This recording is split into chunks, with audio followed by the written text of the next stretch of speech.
மனுஷரால் இது கூடாததுதான், ஆனால் தேவனால் கூடும். இயற்கைக்கு அப்பாற்பட்ட ஒரு வல்லமை. இது எப்படியாகும் என்று நீங்கள் உங்க சிந்தனையில சிந்தித்துக் கொண்டிருந்தீர்கள் என்றால் உங்க சிந்தனைக்கு அது புரியாது. இயற்கையாக இது இப்படி கிடையாதே, உலக பிரகாரமாக இது இப்படித்தானே என்று யோசித்தீர்கள் என்றால் தேவனுடைய வல்லமை அந்த இயற்கை விதிகளை மேற்கொள்ளக்கூடியது.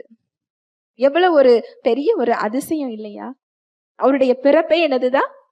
அதிசயம்தான். அவருக்கு ஒரு பெயர் உண்டு, அவர் நாமம் அதிசயமானவர். அவர் நாமமே என்னதுதான்? அதிசயமானவர் தான்.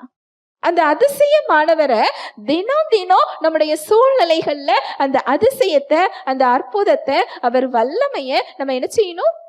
எதிர்பார்க்கணும். அது அவர் விரும்புகிறார், அதுல அவர் செயல்படுகிறார்.